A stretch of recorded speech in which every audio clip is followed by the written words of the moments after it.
बरसता नहीं देख कर अब्रे रहमत, बदों पर भी बरसा दे बरसाने वाले। इसी उम्मीद के साथ कि रब्बे कायनात हम जैसे गुनहगारों पर भी अपनी रहमत को बरसाता रहेगा और मैथ को सिखाता रहेगा। हम लोग मैथ्स पढ़ने की तरफ बढ़ते हैं। ओके, तो ध्यान से देखिए, आज हम लोग जो पढ़ने वाले हैं उसमें पढ़ना है कि किसी ट्रायंगल का सरकम सेंटर कैसे निकाला जाता है, इस पर बात करेंगे। लेकिन उसको जानने के लिए हमें थोड़ा सा एरिया ऑफ ट्रायंगल जो साइड के हिसाब से निकाला जाता है, एंगल को इंक्लूड करके, उसकी जरूरत पड़ेगी। इसलिए पहले हम लोग उसी पर बात कर लेते हैं। तो देखिएगा, जैसे एक ट्रायंगल मैंने बनाया, तो नॉर्मली आप जानते हैं अच्छी तरह से कि एरिया ऑफ ट्रायंगल के लिए क्या पढ़ते हैं आप लोग। एरिया ऑफ ट्रायंगल होता है half base into height. Clear है? आपका इसमें बेस कितना है, तो देखने में लगता होगा कि बेस है BC। हमने माना है क्योंकि इसी पर हमने एल्टीट्यूड ड्रॉ किया, इसलिए उसको हमने बेस माना। अगर इस पे एल्टीट्यूड ड्रॉ करेंगे तो ये बेस हो जाएगा। वो डिपेंड करता है कि आपने डायग्राम किस तरह से बनाया है। क्लियर? तो हम इसको मान लिया कि ये बेस है और हाइट इससे क्या है, AD है, तो इंटू AD। क्लियर? बेस तो ऑलरेडी क्वेश्चन में गिवन है कि ये BC है, AD जो है वो गिवन नहीं है, ये हम लोगों ने अपनी सुविधा के लिए ड्रॉ किया है।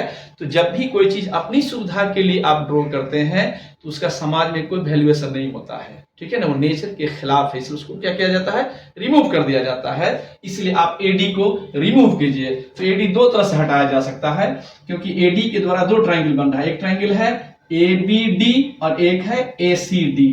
आपकी मर्जी है कौन इस्तेमाल करते हैं। हम चूंकि अपने साइड वाले का इस्तेमाल कर लेते हैं, आप लोग अपने साइड वाले का इस्तेमाल करके बना लीजिएगा। Is it okay? चलिए, तो जब यहां आते हैं तो आप देखिएगा ध्यान से कि एंगल B के रिस्पेक्ट में जब भी देखेंगे तो AD को रिमूव करना है, तो AD को तो यूज करेंगे।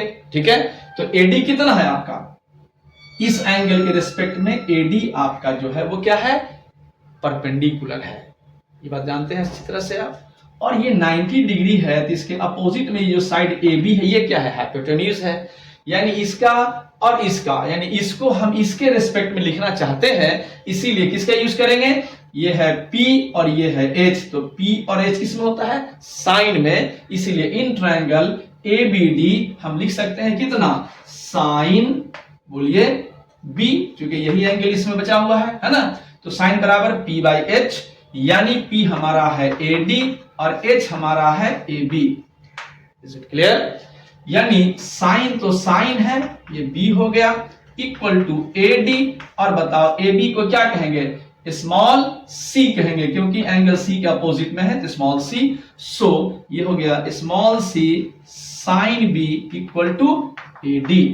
अब AD जब आपको मिल गया तो यहाँ AD का यूज कर लेते हैं हम लोग। तो क्या हो जाएगा, एरिया ऑफ ट्रायंगल हमारा क्या था, बोलिए, एरिया ऑफ ट्रायंगल हमारा क्या था, बोलिए, ये था हाफ बेस यानी BC पे स्मॉल a कहते हैं, ठीक है, और AD, और AD का वैल्यू कितना लाए हम लोग यहां से, C साइन B, यानी C साइन B।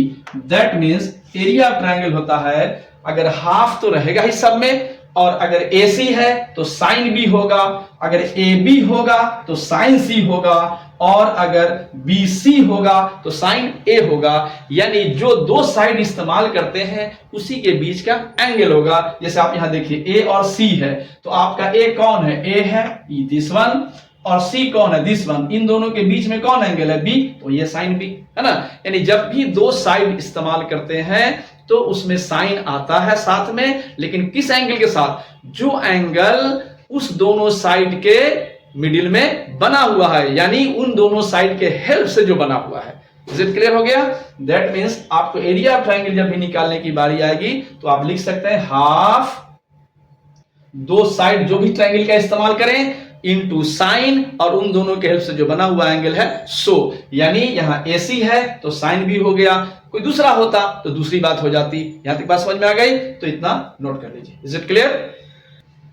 चलिए, तो नोट हो गया आपका। अब देखिए, आज हम लोग को पढ़ना था सरकम सेंटर। अब सरकम सेंटर का डिफिनेशन तो ऐसे बता चुका हूं, लेकिन फिर से एक बार सुन लीजिए। सरकम सेंटर क्या है, मान लीजिए कोई ट्रायंगल है, ये ट्रायंगल छोटा ही बना है क्योंकि बोर्ड भी थोड़ा सा छोटा है। क्लियर? तो मान लीजिए एक ट्रायंगल है। अब सरकम सेंटर क्या है भाई, तो जो सरकम सर्कल के हेल्प से जो सर्कल का सेंटर होगा वही सरकम सेंटर होता है। और सरकम सर्कल क्या है? तो किसी भी ट्रायंगल के वर्टिसेस से अगर कोई सर्कल पास करता हो, दिख रहा है आपको? ठीक है, तो इस सर्कल को हम लोग सरकम सर्कल कहेंगे और इसी सर्कल का जो सेंटर होगा उसको हम लोग सरकम सेंटर कहेंगे। अच्छा, एक खासियत इसकी है, अगर ये सर्कल बन गया तो you know very well the radius of a circle is always equal. Clear? That means अगर आप इससे भी इसको ज्वाइन कर दें तो उतना ही डिस्टेंस होगा जितना कि इससे ज्वाइन करने पर होगा, जितना कि इससे ज्वाइन करने पर। ये बात तो समझ में आ गई आपको? यहां तक बात कोई दिक्कत नहीं है? जब यहां तक बात आपको समझ में आ गई तो इसी सेंटर को निकालने के लिए आज हम लोग जद्दोजहद यानी स्ट्रगल करेंगे। और एक बार याद रखना कि जो मजा स्ट्रगल में है वो मजा कहीं और है ही नहीं, क्योंकि भीख मांग कर लोग बहुत अच्छा खाना खा सकता है, लेकिन पसीना बहा के जो रोटी के साथ छोटी सी सब्जी भी हो उसका लुत्फ अलग है। इसलिए जब भी पढ़ा करो तो सिर्फ टीचर की बात नहीं देखा करो, कुछ अपना भी दिमाग लगाया करो, क्योंकि अक्सर हम देखते हैं कि स्टूडेंट को टीचर इतना ज़्यादा सुविधा दिए है ना कि लड़का क्लास में अपने को बहुत अच्छा फील करता है, क्योंकि उसको सारी बात टीचर के द्वारा मिलता रहता है, वो समझता रहता है। लेकिन जब उसको अपना एग्जाम देना होता है तो वो फील करता है कि मैथ्स टफ होता है। क्योंकि मेरी माँ कहती थी कि बेटा हिस्ट्री एग्जाम से पहले टफ लगता है और एग्जामिनेशन हॉल में इजी लगता है, क्योंकि वहाँ कुछ बात बना के भी लिखी जा सकती है। लेकिन मैथमेटिक्स ऐसा सब्जेक्ट है जो एग्जाम से पहले तो इजी लगता है, लेकिन इन एग्जामिनेशन हॉल में जब आप होते हैं तब आपको पता चलता है कि मैथ्स क्या होता है। उसके लिए जिसका कॉन्सेप्ट क्लियर नहीं है, लेकिन आप लोगों का तो क्लियर ही रहता है, इसलिए आपको भारी नहीं लगेगा। क्लियर है? चलिए देखिए, तो इसको निकालना चाह रहे हैं तो कैसे निकलेगा भाई? तो मान लीजिए कि ये डिस्टेंस सब इक्वल है, ये डिस्टेंस इक्वल है और ये पॉइंट को हमें फाइंड करना है। क्या करना होगा? यहां तक तो पहले पहुंचना होगा, क्योंकि इस सारे ट्रायंगल का कोऑर्डिनेट दिया हुआ x1 y1, ये है आपका x2 और y2 और ये है आपका x3 और y3, है ना? कभी कभी एक डायलॉग होता है ना कि कुर्सी के पेटी को बांध लीजिए मौसम बिगड़ने वाला है, तो ये क्वेश्चन उसी तरह से मौसम बिगाड़ने वाला है। थोड़ा सा टफ है, इसलिए थोड़ा सा एकदम मतलब दिमाग की कुर्सी को बांध माने पेटी को बांध लीजिएगा। क्लियर है ना? और इसके बाद हम इसका इजी प्रोसेस ही बताएंगे, लेकिन मुझे लगता है ना कि सिर्फ इजी बताने का क्या मतलब है, ये देख लीजिए, यूज कीजिए ना कीजिए, देख तो लीजिए, है ना? ठीक है, खैर जब यहां तक पहुंच गए, ये मालूम मुझे हो गया, तो अब ये पहुंचने के लिए क्या करेंगे? आप ऐसा करो, इसको ना आप आगे की ओर बढ़ा दो। ठीक है, ये किस लाइन को प्रोड्यूस कर दिए हैं? ए ओ को कहां तक कर दिए? मान लो ई तक कर दिया। ठीक है, अच्छा अब बताओ कि अगर ई पॉइंट मिल गया और बीई और सीई का रेशियो मालूम हो जाए, बीई और सीई का रेशियो मालूम हो जाए, तो इन दोनों कोऑर्डिनेट के हेल्प से इसका रेशियो मालूम करने के बाद हम लोग कोऑर्डिनेट ऑफ ई निकाल सकते हैं सेक्शन फार्मूला की हेल्प से। यही बात हम लोग 2 दिन से पढ़ते आ रहे हैं, इतना समझ में आ गया, यानी आप एकदम मेंटली फिट हो गए हैं कि आप ये निकाल सकते हैं। चलिए, तो पहले तो पता ये चले ना कि रेशियो आएगा कैसे, ये कैसे निकलेगा। तो एक बात याद रखो कि बीई और सीई में क्या कॉमन हो सकता है, ये दिमाग लगाने की बात है। इसे हम बता देंगे तो लगेगा कि कुछ नहीं था, छोटी बात थी, लेकिन आप जब सोचते हैं तो आपको लगता होगा कि बहुत बड़ी बात है। क्यों? क्योंकि कॉमन आपको दिखता होगा ओई है, कॉमन दिखता होगा कि ओई है, लेकिन ओई जो है इससे उतने डिस्टेंस पे है और इससे कितने डिस्टेंस पे है इसका क्लियरेंस यहां पर नहीं है।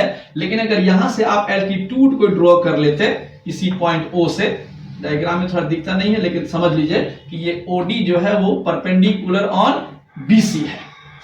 ठीक है, तो एल्टीट्यूड ड्रॉप को ड्रॉ कर लेंगे तो किसी पॉइंट से अगर कोई एल्टीट्यूड ड्रॉ किया गया है तो उस लाइन, पूरे लाइन के लिए वही एल्टीट्यूड माना जाता है, माने वो डिस्टेंस ऑलवेज सेम होगा। क्लियर होगा? यानी आप ऐसा समझो कि ओडी जो है वो बीसी के लिए भी हाइट कहला गया, सॉरी बीई के लिए भी हाइट कहला गया और सीई के लिए भी हाइट ओडी होगा। ठीक है, और आपको रेशियो निकालने के लिए किसका कहते हैं हम, के बीई और सीई का निकालिए। तो अब बताओ कि अगर बीई बाई सीई लिख लो रेशियो निकालने के लिए, तो इसको एडी का यूज करते हुए आगे कैसे बढ़ोगे, ये थोड़ा सोचने की जरूरत है, क्योंकि बताए थे पहले ही कि थोड़ा दिमाग की पेटी को बांध लेना है ना। तो बांधिए और देखिए क्या है। अच्छा, बीई में एडी क्या करेगा, एडी का रोल है दोनों में हाइट बन जाना। तो बीई अगर बेस और ये हाइट हो तो निकलेगा ट्रायंगल का एरिया, हाफ लगा देंगे तो। उसी तरह से सीई मालूम है और उसका हाइट एडी कॉमन है, जो कॉमन चीज को हाइट लेना था ना, तो क्या मिल जाएगा इसमें, एरिया ऑफ ट्रायंगल सीओ ई मिल जाएगा यहां पर से। तो आप ऐसा कर सकते हैं, बीई को लिख सकते थे हाफ इंटू बीई, तो नीचे भी लिखे हाफ इंटू सीई, कोई फर्क नहीं पड़ता क्योंकि हाफ हो गया साफ, बच गया वही जो बचा हुआ है। और एरिया बनाने के लिए इंटू अगर ओडी कर दे ऊपर तो नीचे भी ओडी कर सकते हैं, तो क्या हो गया half base BE into height OD, that means area of triangle BOE हो गया। यानी इसको आप क्या लिख सकते हैं, एरिया ऑफ ट्रायंगल बीओई। उसी तरह से ये भी हो गया हाफ बेस है सीई और हाइट है ओडी, तो ये किसका एरिया हो गया, एरिया ऑफ ट्रायंगल सीओई का हो गया। तो सीओई का हो गया तो लिख सकते हैं एरिया ऑफ ट्रायंगल सीओई। यहां तक तो कोई दिक्कत नहीं होगा। जब यहां तक बात समझ गए कि ये एरिया है, तो अभी एक फॉर्मूला आप जस्ट क्लास शुरू होते समय आपको बताए थे कि एरिया ऑफ ट्रायंगल के लिए दो साइड और एक एंगल का यूज करके भी बनाया जाता है। क्लियर है? तो अब बताइए कि बीओई में अगर दो साइड का इस्तेमाल करें, किससे किसका बोलिए, बीओ का और ओई का इस्तेमाल कर सकते हैं, है ना। तो क्या लिख सकते हैं बोलिए, क्या था, हाफ, तो लिखेंगे O B into O E into sine कितना, जो इसके बीच में बना हुआ एंगल होगा, इसके बीच में बना हुआ एंगल होगा। ठीक है, तो ये एंगल कितना है बताइए, कितना है ये एंगल बोलिए, ध्यान दीजिएगा तो आपको पता चल जाएगा कितना है वो। अच्छा ये बताओ, वहां नहीं समझ में आ रहा है तो, अगर ये कोई सर्कल है, ये मान लो कि ट्रायंगल है, ये इसका सेंटर है, अगर इसको ज्वाइन कर दो तो आपको मालूम है ना कि central angle is the double of the circumference angle. इस एंगल का ये एंगल डबल होता है, ये बात तो आप समझ रहे हैं अच्छी तरह से। कहने का मतलब ये है कि अगर ये ए है तो ये 2a होगा, उसी तरह से ऐसे अगर ज्वाइन कर दें तो ये एंगल कितना होगा, अगर ये c है तो ये 2c होगा। उसी तरह से अगर इधर से सोचा जाए तो क्या होगा, ये अगर b है तो ये कितना होगा, 2b होगा। Is it clear? यहां तक समझ बात आ रही है? उसी तरह से सोच के बोलो कि ये टोटल एंगल कितना होगा, ये टोटल एंगल बोलिए तो 2c होगा। ये टोटल एंगल कितना होगा, तो 2b होगा क्योंकि ये b के सामने है। और ये टोटल एंगल यहां से यहां तक ये कितना होगा, ये 2a होगा। यहां तक समझ में आ गया है? यहां तक समझ में आता गई? तो इतना पहले आप नोट कर लीजिए, उसके बाद यहां पर एंगल लिखने की कोशिश करेंगे हम लोग, है ना। पहले 1 मिनट थोड़ा नोट कीजिए इसको, समझ में आता गई? देखो नॉर्मल देखो इसको, ये एक स्ट्रेट लाइन है, दिख रहा है जहां तक मैं हाथ फेर रहा हूं। तो इस टोटल एंगल का सम कितना होगा, 180 होगा। एक स्ट्रेट लाइन पर 180 होता है। और हम तुमसे सिर्फ पूछ रहे हैं किसका वैल्यू, बोलो वैल्यू पूछ रहे हैं किसका, बीओई, यानी इस एंगल का वैल्यू पूछ रहे हैं, इतना का। तो ये एंगल प्लस ये 2c मिलकर कितना होगा, 180 होगा। तो सिर्फ ये निकालेंगे तो क्या लिख सकते हैं, 180 माइनस 2c। ठीक है, इसलिए साइन के यहां पर क्या लिखेंगे, पाई, यानी 180 minus 2c। Is it clear? ठीक उसी तरह से बाई में आ जाइए। अब किसका एरिया निकालना था, सीओई का। तो सीओ देख रहे हैं, सीओई ये है, इसमें भी दो साइड का इस्तेमाल कीजिए, एक ओसी का कीजिए और एक ओई का कीजिए, क्योंकि ओई दोनों में कॉमन रहेगा तो कैंसिल हो जाएगा। ठीक है, तो क्या लिखेगा, यहां भी लिखेगा हाफ साइड हो गया ओसी इंटू कितना, ओई इंटू कितना, इन दोनों के बीच में जो एंगल बन रहा है। तो अब बताओ कि ये एंगल कितना होगा, यही एंगल पूछा जा रहा है आपसे। तो आप ध्यान से देखोगे, अगर ये स्ट्रेट लाइन है तो ये टोटल एंगल प्लस ये टोटल एंगल 180 होगा। तो यहां भी ये फाइंड करेंगे तो 180 में से क्या माइनस हो जाएगा, 2b माइनस हो जाएगा, यानी यहां भी लिख सकते हैं साइन पाई माइनस 2b। अब इसको ध्यान से देखोगे तो हाफ हो गया साफ, OE हो गया साफ, बचा कितना OB। तो OB क्या है बेटा, OB को ध्यान से देखो तो ये सर्कल का रेडियस है, इसीलिए इसको भी R कह सकते हो। और OC क्या है, OC BC सर्कल का रेडियस है, तो इसको भी R कह सकते हो। दैट मींस ये R बाई R है, तो ये भी हो जाएगा कैंसिल, है ना। तो ये पूरा कैंसिल हो गया। ओवरऑल बचा कितना, साइन, और 180 माइनस थीटा साइन थीटा होता है, यानी बचा कितना बोलिए, साइन 2C। अब बाई में कितना बचेगा, साइन 2B। यहां तक समझ में आ गया। यानी ये जो रेशियो निकला है वो किसका निकला है, BE बाई CE, यानी BE का जो रेशियो लेंगे वो लेंगे साइन 2C, और CE का जो वैल्यू लेंगे वो होगा साइन 2B। तो जब हमको ये दोनों m और n के फॉर्म में मिल गया तो कोऑर्डिनेट ऑफ E निकाला जा सकता है ना। तो इतना नोट कर लीजिए, उसके बाद मैं उसको निकाल कर दिखाता हूं, क्योंकि इसको मैं। चलिए अब हम लोग E का कोऑर्डिनेट मालूम करते हैं ना। तो क्या हो जाएगा भाई, यहां से BE कितना है, BE देखिए साइन 2C है, तो लिखिएगा साइन 2C इंटू क्या, अगर ये m लिए हैं तो n ये हो गया, यानी x3, यानी लिख सकते हैं इंटू x3 प्लस कितना, अगर अब लेंगे CE का रेशियो कितना था साइन 2B, तो लिखिएगा साइन 2B, तो उसमें कितना लेंगे x, ये अगर लिए हैं n तो ये हो जाएगा x, और यहां कितना था x2 और y2 था, यानी x2 लेंगे x के लिए x2 by m plus n, यानी कितना sign 2C plus sine 2B, ये x का वैल्यू हो गया। उसी तरह से y निकालिएगा तो क्या मिल जाएगा बोलिए, रेशियो तो साइन 2C ही रहेगा आपका, और y का वैल्यू कितना हो जाएगा, y3 प्लस कितना, अब इसका रेशियो कितना है साइन 2B, तो साइन 2B, और रेशियो यहां से y का वैल्यू क्या निकलेगा इतना, y2 by m plus n, यानी sine 2C plus sine 2B। Is it clear. ये जो वैल्यू आ गया ये कोऑर्डिनेट ऑफ E है, और कोऑर्डिनेट ऑफ E मालूम हो गया। तो अब हमें सिर्फ मालूम क्या करना है, AO और EO का रेशियो मालूम कर लेंगे, और अगर वो मालूम हो गया तो इसका कोऑर्डिनेट पहले से मालूम हो चुका है और ये ऑलरेडी गिवन है। इसका मतलब है फिर सेक्शन फॉर्मूला लगाएंगे और हम लोग ये O का कोऑर्डिनेट मालूम करने में सक्सेस हो जाएंगे। तो पहले थोड़ा आप इतना नोट कर लीजिए। चलिए तो अब हम लोग यहाँ पे एंगल DOE को पहले फाइंड कर लेते हैं, ठीक है। अब ध्यान से देखोगे तो आपको पता चलेगा कि DOE जो है वो किसके किसके बराबर है, एक छोटा सा एंगल ये आप प्लस ये, यानी ये टोटल A है, उसी में का ये एक छोटा सा पार्ट निकालना है DOE, यानी एंगल DOE क्या होगा बोलिए, पूरे A से अगर हम लोग इस छोटे को माइनस कर दें, किसको, COE को, तो बात बन जाएगी, यानी angle A minus angle COE। Clear हो गया तक। और आप अच्छी तरह जानते हो अभी थोड़ा देर पहले COE क्या था, ये एंगल निकाले थे कितना, क्योंकि ये स्ट्रेट लाइन था तो क्या होता था, ये प्लस ये मिलकर होता था 180, तो ये निकालते थे कितना, पाई माइनस 2b निकाले थे। चलिए तो एंगल A माइनस कितना हो जाएगा, पाई माइनस 2b। क्लियर है।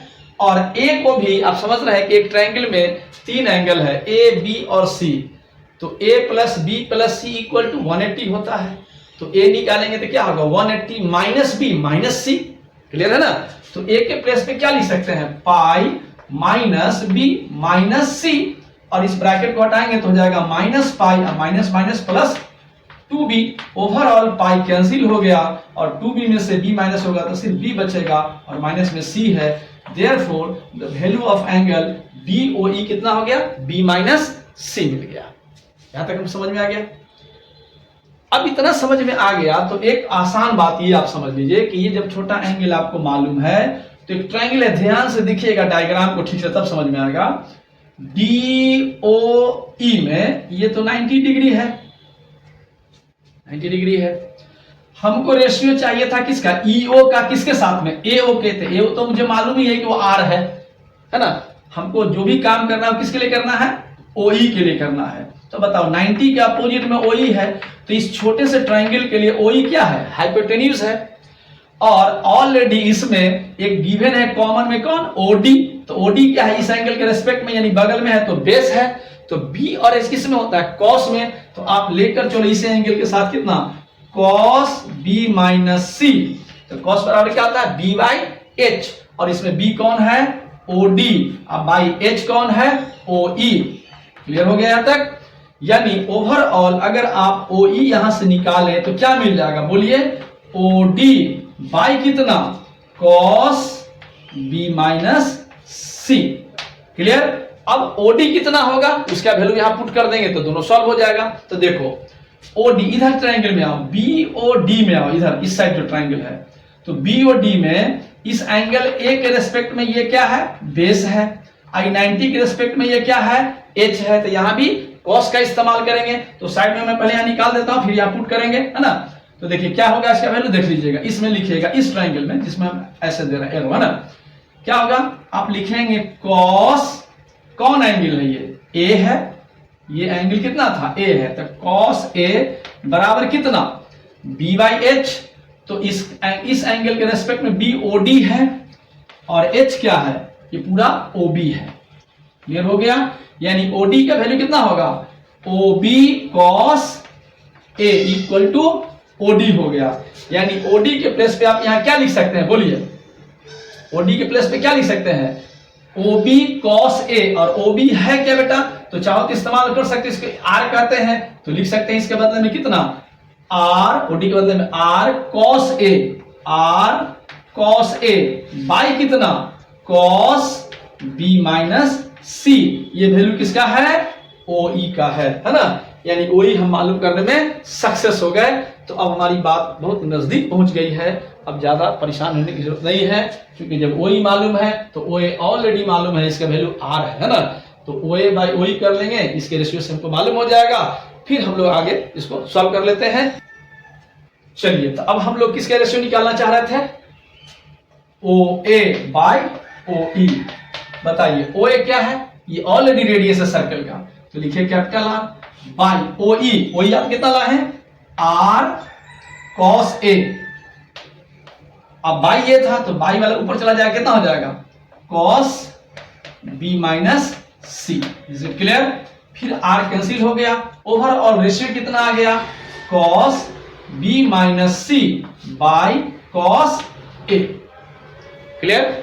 अच्छा, अब एक बात बताओ कि इससे पहले जो इसका वैल्यू लाए थे यहां पर हम लोग किसका? कोऑर्डिनेट ऑफ E निकाले थे, उसमें बाई में कितना था? sin 2B plus sin 2C।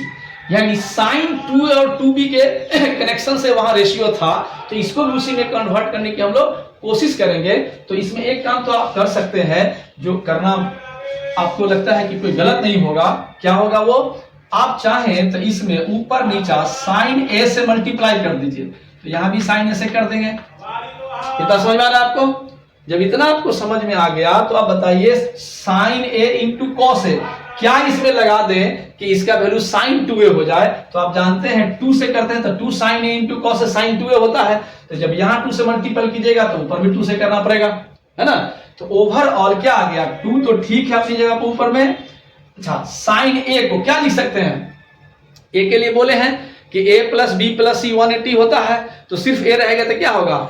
180 minus, बोलिए, B plus C।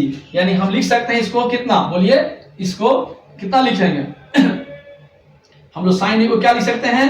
Sign 180 minus B plus C। इसको ब्रैकेट में रख लीजिए, ठीक है? और ऑलरेडी इसमें कितना मालूम है पहले से आपको? cos B माइनस C मालूम है। और बाई में कितना बचा बेटा? 2 sine A into cos A, यानी इसको डायरेक्ट लिख सकते हैं sign 2B, sorry sine 2A। Overall ध्यान से देखोगे तो क्या मिल जाएगा? 2 तो ठीक है, और sine 180 minus theta sine theta होता है, यानी लिखेंगे 2 sine B plus C into cos B minus C by कितना? Sine 2A। ओवरऑल आपको समझ में आने लगा होगा क्या कि आप पढ़े होंगे sine C plus sine D का फॉर्मूला, तो sine 2b plus sine 2c को अगर ब्रेक करते तो आता है ना 2 साइन b प्लस सी इंटू कॉस b माइनस सी, है ना। यानी इसको डायरेक्ट हम लिखना चाहें इस बात को तो कितना लिख सकते हैं, बोलिए। इसको लिख सकते हैं हम लोग कितना, ऊपर वाला भाग कितना था, तो लिख सकते हैं sign 2b plus sine 2c और टोटल के बाई में कितना आ गया है साइन 2a। यानी ये जो वैल्यू आपको दिख रहा है ये रेशियो आ गया किसका, OA और OE का, ठीक है ना। तो अब हमारा काम हो गया लगभग, क्योंकि OA मुझे मिल चुका है और OE भी मुझे मिल चुका है रेशियो के फॉर्म में। इसका कोऑर्डिनेट पहले से मालूम था, इसका कोऑर्डिनेट क्वेश्चन में पहले से गिवन था x1 y1 और इसका क्या था x2 y2 और इसका क्या था x3 y3। इसी का हम लोग अभी इस्तेमाल कर लेंगे। O का कोऑर्डिनेट क्या हो जाएगा, तो AO कितना था, AO यहां दिखा हुआ देखिए sign 2b plus sine 2c, ये रेशियो है m।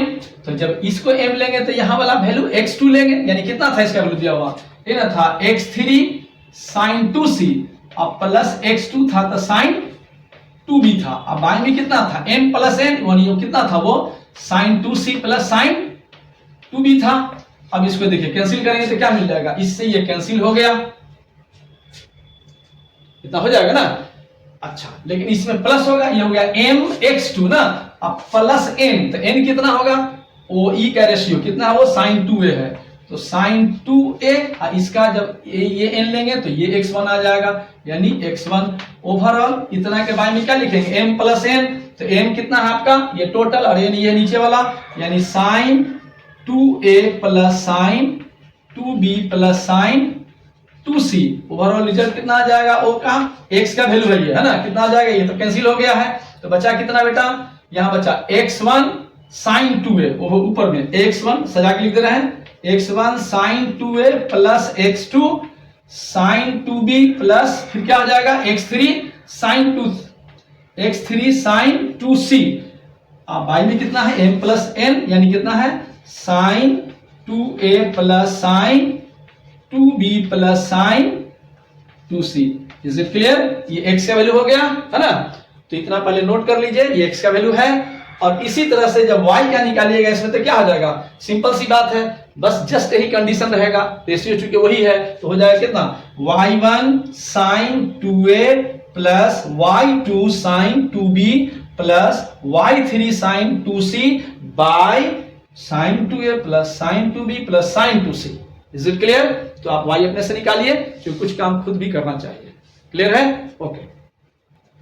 चलिए अब हम लोग एक सेंटर एक बचा हुआ है उसको देख लेते हैं, वो क्या होता है, वो बहुत इजी है ना। ऐसे मैं बता दूं कि इसको बनाने का एक तरीका और भी आसान क्या है, सो बता दे रहा हूं आपको कि सिंपल सी बात है कि अगर ये ट्राइंगल है बेटा और अगर सर्कम सेंटर है तो ये डिस्टेंस इक्वल होगा, और ये कोऑर्डिनेट मालूम है, तो ये कोऑर्डिनेट मालूम है, ये मालूम है और ये मालूम है, मान लो तीनों कोऑर्डिनेट मालूम है, तो इसको आप निकालना है तो इसी को h और k मान लेंगे।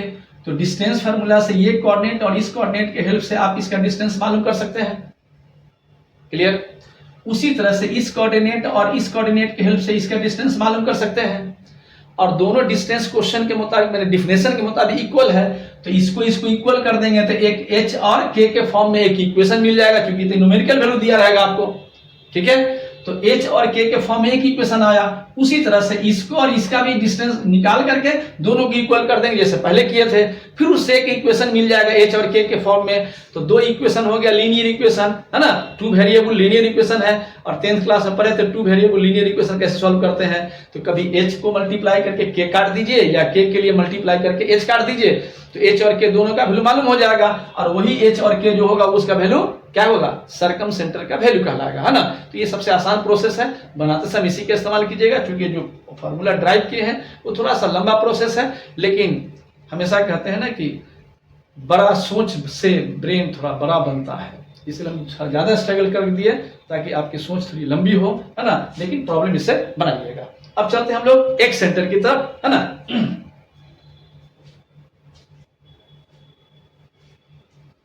तो देखिए बहुत आसान है, एक सेंटर के लिए कुछ सोचना नहीं है, वो इन सेंटर, क्योंकि आपको प्रूफ करके हम बता चुके हैं, क्योंकि आपको हम इन सेंटर प्रूफ करके बता चुके हैं, इसलिए एक सेंटर उसी का यूज कर लेंगे तो बन जाएगा। जैसे आप इन सेंटर बनाए थे, उसमें क्या था, एक ट्रायंगल था, इस ट्रायंगल में इस एंगल का बाइसेक्टर होता था, ये इसका भी ये बाइसेक्टर था और इसका भी ये बाइसेक्टर था, यानी एंगल बाइसेक्टर जहां पे मीट किया था उसी का नाम हम लोग इन सेंटर रखे थे। और इसमें अगर नाम ए बी सी था, नॉर्मल समझ लो, तो ये स्मॉल ए था, ये स्मॉल बी था, ये स्मॉल सी था, इसका नाम x1 था, y1, और ये था x2, y2, और ये तुम्हारा था x3 और y3। कितना समझ रहे हो? तो इसको हम लोग ने प्रूफ करके निकाला था कि इस सेंटर निकालने का क्या फॉर्मूला होता था, ही ना था, कितना था बोलिए, a x1 plus b x2 plus c x3, y कितना था, a plus b plus c। Clear? और उसी तरह से हम लोग y का वैल्यू निकाले थे तो क्या था, a y1 plus b y2 plus c y3, y कितना, a plus b plus c। Is it clear?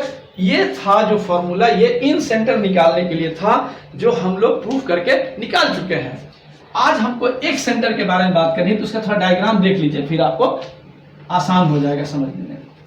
एक सेंटर का डायग्राम आपको एक दिन बताए थे कि वो कैसा होता है। मान लीजिए कोई ट्रायंगल है, ठीक है, एक सेंटर का सिंपल सा कॉन्सेप्ट है कि एक इंटरनल एंगल का बाइसेक्टर चलेगा, क्लियर है, और ये दो साइड जो यहां से चला है इसका एक्सटर्नल को ले लेंगे, ये ले लिया और इसका भी एक्सटर्नल, ये तीनों जहां पे मीट करेगा यही होता है एक्स सेंटर।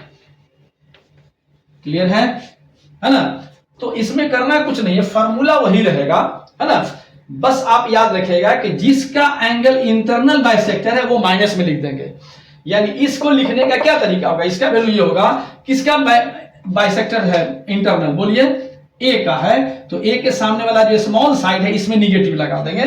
यानी इसके इस एक्स सेंटर को लिखने का तरीका ये होगा, आप लिखिएगा minus A x1 plus B x2 plus C x3 by minus A plus B plus C, यानी ए माइनस होगा जिसका इंटरनल बाइसेक्टर होगा। क्लियर है? और उसी तरह से y का वैल्यू लिखना होगा तो क्या लिखेगा, minus A y1 plus B y2 plus C y3 by कितना, minus A plus B plus C. यानी कहने का मतलब ये हुआ कि जिसका इंटरनल बाइसेक्टर है उसमें सिर्फ माइनस लगा देना है, वो फॉर्मूला मिल जाएगा। क्लियर है? क्योंकि अब आपसे हम पूछें कि बताओ कि अगर इसका बाइसेक्टर कोई हो एंगल सी का, ठीक है, और इन दोनों का एक्सटर्नल का बाइसेक्टर भी देख लीजिए, ये मीट करेगा तो ये भी एक सेंटर है, तो इसका वैल्यू कितना होगा, है ना? तो आप लोग सोचिए, एक मिनट में लिखिए इसका वैल्यू क्या होगा, फिर मैं लिख के बताता हूं, और इसका बाइसेक्टर आपको खुद लिखना ही होगा। Is it clear?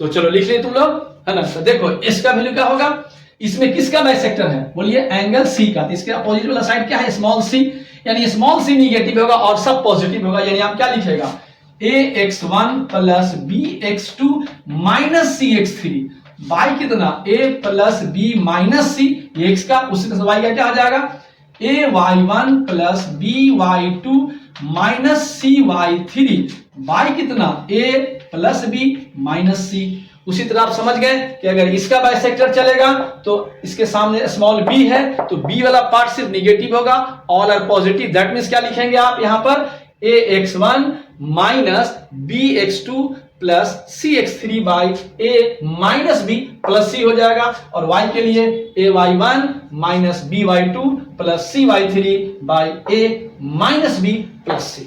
Is it clear? इतना समझ में आ गया है? तो इतना को आप लोग फट से नोट कर लीजिए। उसके बाद एक क्वेश्चन आज हम छोटा सा पढ़ाएंगे आपको, फिर अगले क्लास में हम लोग क्वेश्चन पर डिस्कस करेंगे। ओके, देखिए एकदम छोटा सा क्वेश्चन है, एकदम बेसिक प्रॉब्लम है, डिस्टेंस फार्मूला से, है ना? क्योंकि इस चैप्टर को हम लोग खत्म किए हैं, थोड़ा सा देखते हैं, लेकिन थोड़ा सा आपको हल्का सा ब्रेन यूज करना पड़ेगा इसमें। मान लो कोई क्वेश्चन है, एक पॉइंट है P जिसका वैल्यू दिया हुआ है x1, y1, ठीक है, यानी P कितना है, x1, y1, ये गिवन है। दूसरा कोई पॉइंट Q है, Q जिसका कोऑर्डिनेट है x2, y2। क्लियर है? आपसे कह रहा है कि find the distance of PQ, यानी P और Q का डिस्टेंस मालूम करना है। फाइंड द डिस्टेंस ऑफ, क्या बोलिए, PQ का डिस्टेंस क्या होगा, ये आपसे पूछा गया। बस कंडीशन क्या लगा दिया? पहला कंडीशन है PQ is parallel to x axis, और दूसरा क्वेश्चन इसमें है कितना, PQ is parallel to y axis. ये किसी एक्सिस के पैरेलल है तब इसका डिस्टेंस क्या होगा, इसके हिसाब से आपसे पूछ दिया। तो नॉर्मल आप कंफ्यूज कहां पे करते हैं, मैं बता रहा हूं। बच्चा को लगता है कि PQ का डिस्टेंस तो वही होता है ना, formula x2 - x1 whole square plus y2 - y1 whole square का रूट अंडर कर देता है। लेकिन वो ध्यान नहीं देता है कि पैरेलल किसी के कह दिया क्वेश्चन में ना। तो जैसे ही पैरेलल कह देगा तो एक बात समझिएगा, कॉन्सेप्ट यहां पर समझ में आ जाएगी। तो पहला बता रहे हैं, दूसरा खुद ब खुद आपसे हो जाएगा। इसको थोड़ा सा देख लेते हैं हम लोग। क्लियर है? क्या देखते हैं भाई? मान लो जी ये एक्स एक्सिस है, ये वाई एक्सिस है। क्वेश्चन क्या था जी आपका? पहला क्वेश्चन है PQ is parallel to X axis. मान लीजिए कोई PQ है वो पैरेलल टू एक्स एक्सिस है, वो नीचे हो सकता है या ऊपर हो सकता है, इससे कोई मतलब नहीं है, लेकिन वो x के पैरेलल है, x के पैरेलल है। मान लीजिए यहाँ पे कोई P था, ये कोई Q था आपका। क्लियर? P कितना था जी आपका? x1 था, y1 था। Q कितना था जी आपका? x2 था और y2 था। क्लियर? अच्छा, डायग्राम को देखने के बाद आपको लगता होगा कि x का वैल्यू तो डिफरेंट हो सकता है, क्योंकि ओरिजिन से इसका जो डिस्टेंस है उससे ज्यादा दूरी पे इसका डिस्टेंस है, इसलिए x1 अलग हो सकता है और x2 अलग हो सकता है। लेकिन x एक्सिस से जो हाइट है इस लाइन का वो ऑलवेज क्या है? पैरेलल होने की वजह से सेम है। दैट मींस आपको सिर्फ ये समझना था कि ये डिस्टेंस और ये डिस्टेंस इक्वल है, यानी y1 और y2 में कोई फर्क नहीं है। यानी आप y1 के प्लेस पे y2 भी लिख सकते हैं और y2 के प्लेस पे y1 भी लिखेंगे। तो नॉर्मल जब डिस्टेंस निकालेंगे PQ का, तो PQ का डिस्टेंस क्या होगा? ये नहीं लिखते हैं आप normally x2 - x1 whole square plus y2 - y1 whole square. और इस डायग्राम को देख के लग रहा है कि y1 और y2 में कोई फर्क नहीं है। दैट मींस आप यहां पर चेंज कर देंगे, तो इसको भी अगर y1 कहेंगे तो y1 - y1 जीरो हो जाएगा, या इसको 2 कर देंगे तो y2 - y2 भी आपका जीरो हो जाएगा। दैट मींस ये पूरा पार्ट जीरो हो गया। जब जीरो हो गया तो जीरो ऐड भी करेंगे तो कोई फर्क पड़ने वाला नहीं है। सो ओवरऑल बचेगा कितना? x2 - x1 का होल स्क्वायर। इसलिए जब उसको बाहर निकालेंगे तो PQ कितना आ जाएगा? Simply x2 - x1 only. क्यों? क्योंकि स्क्वायर है, स्क्वायर रूट में था, है ना, तो कैंसिल हो गया, वो बचा कितना? x2 - x1।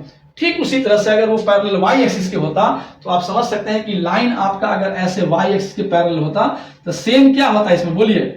अगर P है और ये Q है तो डिस्टेंस ऑफ x सेम होता, यानी x वाला पार्ट जीरो हो जाता और बच जाता कितना? y2 - y1 का होल स्क्वायर। और रूट में होने की वजह से आंसर कहां आता बाहर में? y2 - y1 ओनली आंसर होता। ये बात समझ में आ गई आपको, है ना? तो चलिए इतना आज हम लोग देखते हैं। अगले क्लास में इस पर हम लोग कुछ क्वेश्चन करेंगे, है ना, क्योंकि हारिए न हिम्मत विसारिए न हरिनाम।